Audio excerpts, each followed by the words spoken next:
Taiwan is handing out a new civil defense handbook the government says takes lessons from Russia's invasion of Ukraine, but others say it unnecessarily scares people. 我觉得这个政府加进来，让我们知道这方面的知识。对我来讲，我觉得它的政治工具感觉用的比实际运用程度还要大。 Taiwan is voicing support for Tokyo in its diplomatic spat with China over remarks made by Japan's Prime Minister about Taiwan. 台海的稳定绝对是最重要。那目前在这个地方极力扩张军备的不是日本，而是中国。 Europe is presenting its own Ukraine peace plan after a U.S. plan is met with skepticism.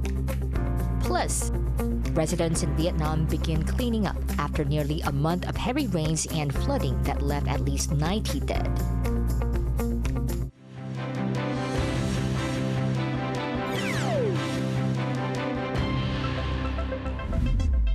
A warm welcome to TaiwanPlus News. I'm Betty Chan. Critics say Taiwan's decision to hand out civil defense booklets could actually heighten tension with China. Still, some officials are defending the move. Alan Lu reports.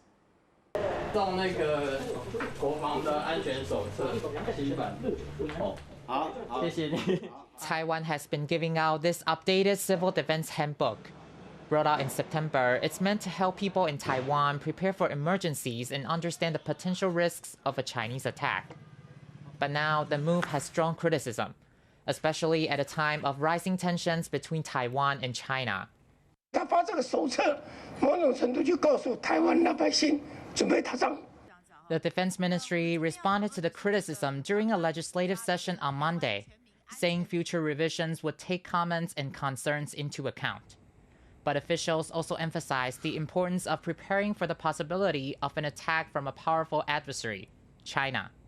我们也是模仿现在俄乌战争以后，在欧洲的这些国家，它先进的国家也依照这个方法来制定它全民防卫手册的一个全民防卫韧性的一个要求。 Some Taiwanese officials have also been passing out handbooks in person.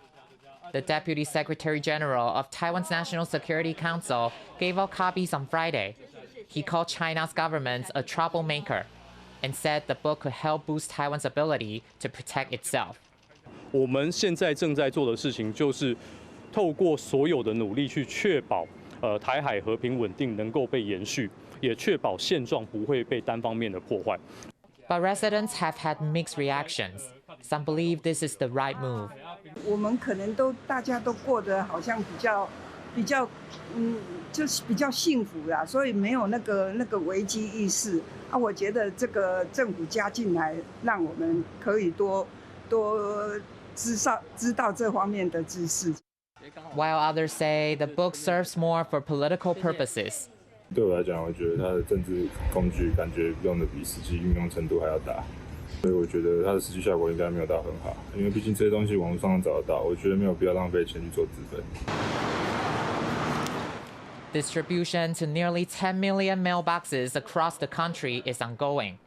In the meantime, the Defense Ministry says the handbook is accessible online, and that versions in English and other languages will be available soon. Fu Hua Hong and Ellen Lu for TaiwanPlus. 3 people have been charged over the hacking of Radio Taiwan International's website in September. The 3 had worked for the national broadcaster as employees or contractors. They allegedly changed the banner on RTI's homepage to display China's flag. Prosecutors are charging them with computer security offenses and breach of trust.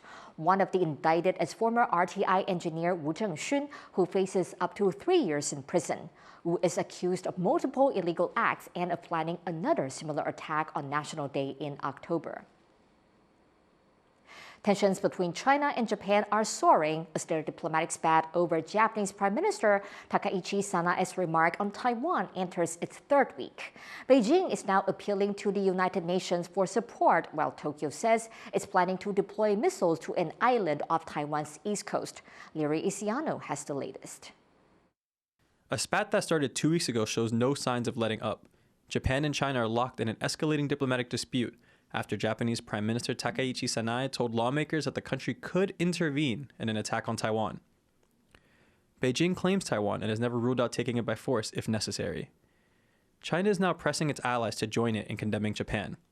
Chinese Foreign Minister Wang Yi, on a visit to Tajikistan, called Sanai's remarks shocking and said she crossed a red line. He's the highest level official to comment on the matter so far. And on Sunday, Japan's defense minister visited Yonaguni, the country's closest island to Taiwan, and announced government plans to deploy missiles there. For Taiwan, the quarrel highlights how easily the geopolitical peace it hopes to maintain can be tested. 台海的稳定绝对是最重要。那目前在这个地方极力扩张军备的不是日本，而是中国。China now looks to push things to the next level.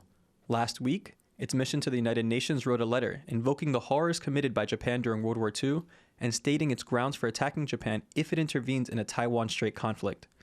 China also accused Sanai of violating international law. Experts say the letter is a way for Beijing to make its grievances appear more credible. 这个中国呢是要想把这个中日争端呢来国际化，那就是借由向这个联合国的申诉哦。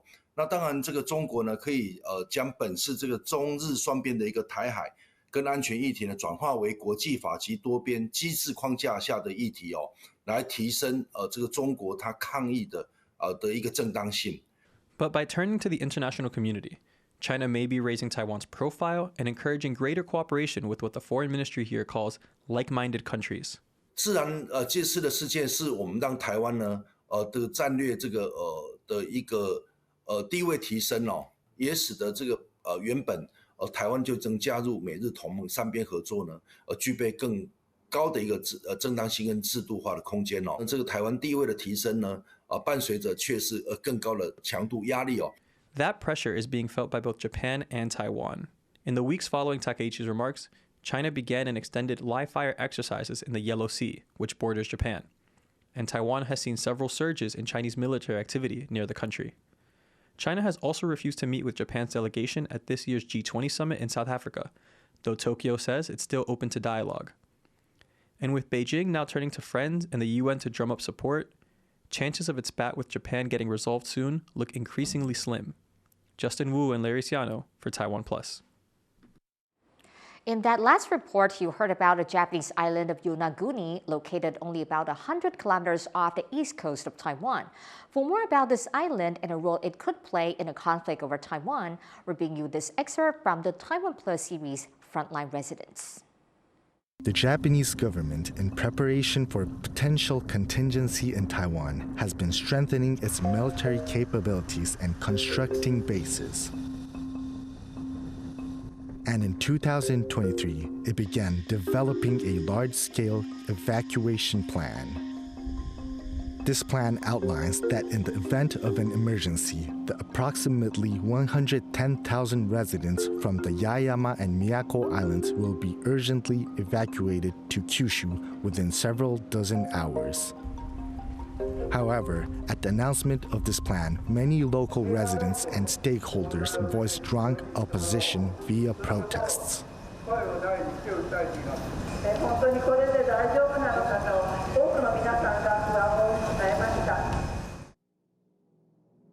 We interviewed Sugama Koji, who is responsible for the island's evacuation plan at the Yonaguni Town Hall. He provided a detailed explanation of Okinawa Prefecture's official island evacuation plan. According to this plan, in the event of an emergency, residents of Yonaguni Island will be evacuated to Kyushu within 24 hours, and within 5 days, about 110,000 residents from all the remote islands of Okinawa will be evacuated.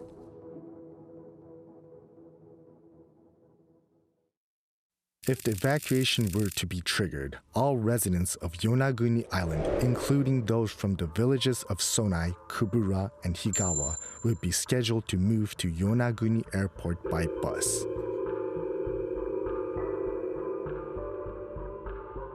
To evacuate all residents of Yonaguni Island within a day, 11 flights will be arranged to transfer them from Yonaguni Island to Fukuoka City.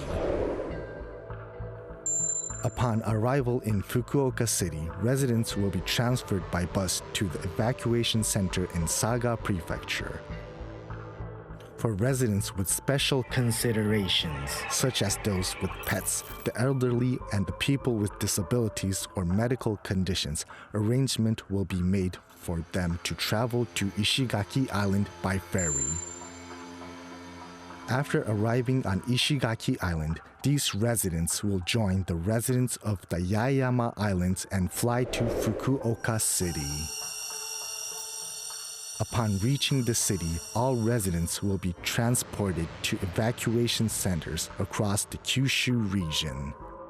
Based on the current plan, the Japanese government aims to successfully evacuate all the residents of the Miyako and Yaeyama Islands, which include Yonaguni, a total population of around 110,000 people, within 1 to 2 days. If the ferry lines between the Yaeyama Islands and Taiwan are operational, could they become an alternative evacuation route for Taiwanese residents or Japanese citizens in Taiwan? Could this route connect Taiwan to Yonaguni or Ishigaki Island during an emergency?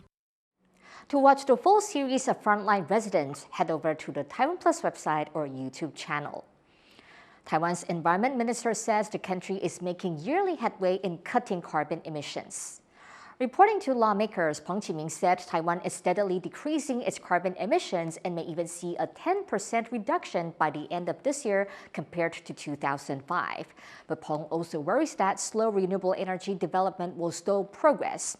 Meanwhile, NGO German Watch has ranked Taiwan 59th out of 67 countries on its Climate Change Performance Index. It cited Taiwan's dependency on natural gas and coal and its flawed transition to renewable energy. Peng took issue with the ranking and said Taiwan would stay on course toward its 2050 net zero carbon emissions goals. 它用这个人均的排放量来算，是基本上对台湾是很不公平的。第二个呢，它忽略了实质减量的趋势。那第三个呢是评分机制的差异，因为这里面呢有很多主观性的评比。第四个呢是你一定要有一些复审的机制，不是说一个人在台湾随便找几个人他说了算。还有一个呢是国际间的共同质疑。 The briefing comes after the UN's COP30 climate summit wrap-up on Sunday. Although Taiwan is not a member country, it follows international standards and sent over 100 NGO observers to the event. To learn more about what obstacles Taiwan faces in catching up in a global fight against climate change, our reporter Irene Lin spoke to Dr. Xie Yingshi. He's chairperson of Environmental Quality Protection Foundation and a contributor to the Climate Change Performance Index report. Taiwan has subscribed to the UN target of net zero carbon emissions by 2050 and has made several energy policies to meet that goal. While these policies are celebrated, the country's performance was rated low on the Climate Change Performance Index. What is it missing? 到目前为止，我们的整个减排的这个绩效一直都没有出来。在这种情况之下，这样的一种政治承诺，它会变成没有意义。 我们为了推动再生能源发展，其实非常努力，所以我们才会造成山野光电，然后海野光电等等这样的一种现象。可是到目前为止，发展再生能源的政策如此之迫切，可是呢，我们却没有好的能源政策的环境影响评估，那么这就造成了我们现在看到的一些乱象。How do you think Taiwan should go forth with its plan toward net zero carbon emissions? 我们在高碳的能源结构之下，我们在如此珍贵的、稀缺的天然资源的这种条件之下，怎么样既能够维持台湾的所谓的经济发展，又能够让一般百姓的生活水准不会下降？既然要发展人工智能，会用电需求大，那我们到底需要什么样？有多少的不同的能源的选择，包括核能？ 为什么我们不能够好好的讨论，最大限度的来实现我们的承诺？这是我觉得，很值得我们政府来做参考的。That was Dr. Xie Yingshi, chairperson of Environmental Quality Protection Foundation. New talks on peace in Ukraine have split reactions. Washington says it's made progress towards U.S. President Donald Trump's peace plan, but there is pushback in Europe and on the ground in Ukraine as Russian attacks continue. John Venturez reports. It's been a night of fresh destruction and carnage in the Ukrainian city of Kharkiv. A new Russian drone strike has killed 4 people and wounded 17. Right now, US, Ukrainian, and European officials are trying to bring an end to almost 4 years of fighting between Russia and Ukraine. And people here hope something will come through to end their suffering. We want peace, and we want all this to end quickly so that we can live in peace and our children don't have to see this.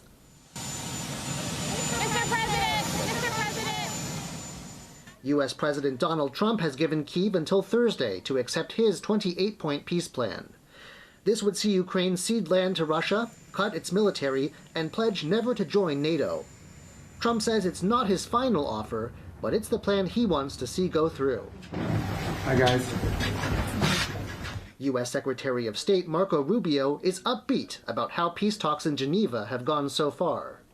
We arrived here today with one goal, and the goal was to take, is 28 points or 26 points, depending on which version as it continued to evolve, and try to narrow the ones that were open items. And we have achieved that today in a very substantial way. Ukraine's President Volodymyr Zelensky has thanked the Trump administration after Trump called Ukraine ungrateful for his work. Zelensky says he feels Trump's team is hearing Ukraine, and he says he expects more talks ahead to defend Ukraine's interests. The unity of Ukrainians in the defense of their national interests and of our independence and our sovereignty. This is what works. There are directives given to the Ukrainian delegation. There is the direction our Ukrainian delegation follows, and it would be very desirable we don't have opposing signals, non-Ukrainian signals, coming from Ukraine. Trump's plan isn't the only one out there, though. Several of Ukraine's European allies want a higher cap on the size of Ukraine's military. And crucially, no talk of ceding land. First, borders cannot be changed by force. Second, as a sovereign nation, there cannot be limitations on Ukraine's armed forces that would leave the country vulnerable to future attack and thereby also undermining European security. Third, the centrality of the European Union in securing peace for Ukraine must be fully reflected. Trump's plan also has strong critics who see it as too lenient on Russia. And this is especially the case inside Ukraine. In places like this graveyard in the Kyiv suburb of Bucha, the final resting place of many killed in an early Russian assault, Trump's plan is a non-starter. Let Trump's sons come here. Let them feel our pain. Let them see all this. And maybe then they will change their minds. War breeds hatred. There is hatred in many Ukrainians against Russia. It is internal. It cannot be said at all. I will speak for myself. Yes, my son. My son's grave is there. If they sign these terms, it won't be very good. Because what did our men fight for just so that our land could be taken away? I don't like that option. If there were other terms, if they left our territories, then yes, I would agree. But when they take away our territory, where we have lived all our lives, where our homes are, I don't agree. So even as talks proceed in far-off places like Geneva, in Ukraine there is no pause to this war, as both sides exchange attacks, and the next drone strike could come at any moment. Joseph Wu and John Van Trieste for TaiwanPlus. The curtains have closed on this year's G20 Leaders Summit. The two-day forum was held in Johannesburg, the first time it was hosted by an African country. The group issued several resolutions on climate change, sustainability, and global wealth inequality. But the meeting was overshadowed by the U.S.'s absence, with President Donald Trump's administration boycotting the event over claims of racial suppression of white South Africans. China's Xi Jinping and Russia's Vladimir Putin were also absent. The U.S. is set to host the summit next year. Taiwan has once again been passed over for membership in a CPTPP. The trade bloc did not name Taiwan as one of the 4 countries whose applications will move forward at this most recent meeting in Australia. To find out why, Chris Goring spoke to Roy Chun Lee, an associate research fellow at the Zhonghua Institution for Economic Research and Taiwan's former representative to the European Union. The most recent CPTPP Commission meeting ended in Melbourne recently with no mention of Taiwan's application to join the agreement, despite the fact that it submitted an application more than 4 years ago. In your view, Roy, why does this keep happening? Well, just like any other international trade agreements, there are always two domains for existing members to consider when they are facing new applications. The first one is, of course, merit-based domain. The other is the political reality. So on the merit-based considerations, I think most CPTPP members have already expressed their agreement that Taiwan met all the obligations, all the requirements as a new member of the CPTPP. So you can see Taiwan's delay is because of the second consideration, that is the political domain. Because currently, both China and Taiwan have all filed our application into the CPTPP Secretary. So for the CPTPP members to consider Taiwan's applications, they have to really address the issue of China, the so-called China issue. That is China's explicit opposition to Taiwan's CPTPP membership. So if member countries can't find a way to address both Taiwan and China's applications to join the agreement, does that mean Taiwan's application is effectively frozen, or could something happen that might see this situation shift? Well, the world has changed a lot in the last 12 months, especially since President Trump introduced the reciprocal tariff trade regime. So the global supply chain is now under tremendous pressure to reform. We can see a lot of investments are leaving China, and also we are seeing everyone is rushing to the US to invest and create new supply chain ecosystem. So what I'm saying is that, yes, in the last 4 or 5 years, Taiwan's application has been effectively blocked by the China issue. But I think the new supply chain situation really creates some pressure for other countries to reconsider. So I'm still confident that in the next 2-3 years, Taiwan will be able to produce even more evidence for CPT members to start seriously considering the advantage to move Taiwan into the next phase. The response from Taiwan's foreign ministry this year used some relatively strong language, saying member countries are sending the wrong message that they are succumbing to political coercion. Do you see this as a change in Taiwan's diplomatic strategy to take a more assertive stance? Well, I think for a country like Taiwan, especially all these difficulties Taiwan is facing in international politics, our ultimate principle is remain flexible, agile and flexible. So even though at this very specific occasion, MOFA used very specific, relatively strong language to express our frustration about the delay and Taiwan's blockade because of China's political pressure. So I think the frustration this year is different, not only because of the slowness of Taiwan's application, but also because of the lack of information that the Commission chair is willing to share with all the stakeholders. So I think hopefully, I don't think this is a permanent position that we have taken. I think it is very 2025 specific. That was Roy Chun Lee of the Zhonghua Institution for Economic Research. Severe flooding in Vietnam has left at least 90 people dead in the last week. As Bryn Thomas reports, it's also smashed livelihoods and surprised even those who lived through past floods. Piles of soggy trash are about all that's left of Thuy Hoa Market in Vietnam's Duc Loc province. This inland part of the country is one of several parts of Vietnam that have seen almost a month of heavy rain, bringing deadly floods and landslides that killed over 90 people in the last week. Some goods may be salvageable, but it's largely just muck and garbage. For many who make their living here, the damage is extreme. I lost almost everything, around 80%. The water came in and destroyed it all. Now I have to go home and sort things out, and whatever can't be saved will have to be thrown away. It's a real loss. We might need to clean for a month and still not be done. Locals here are lined up for relief supplies delivered by truck. This is just one small part of the destruction.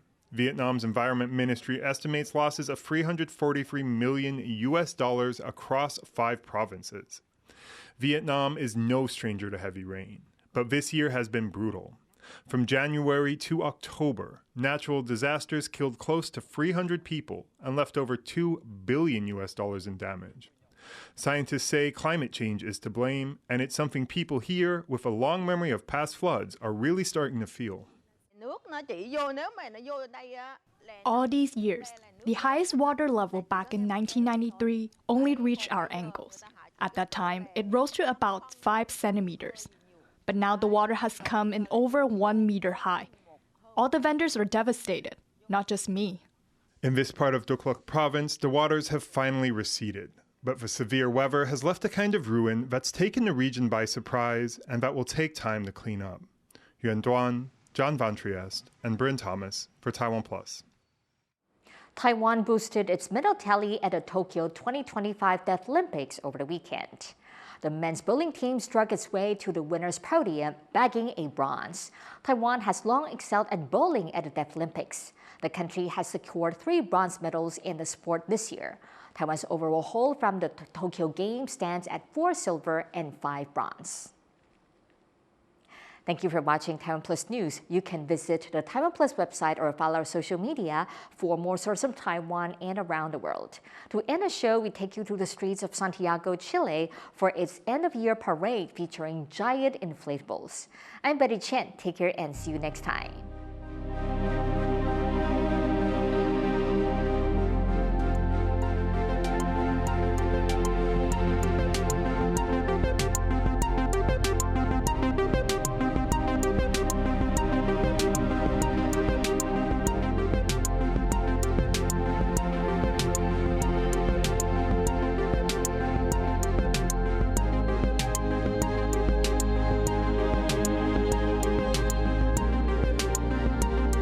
For more stories from Taiwan and how the country manages natural disasters, download the TaiwanPlus app.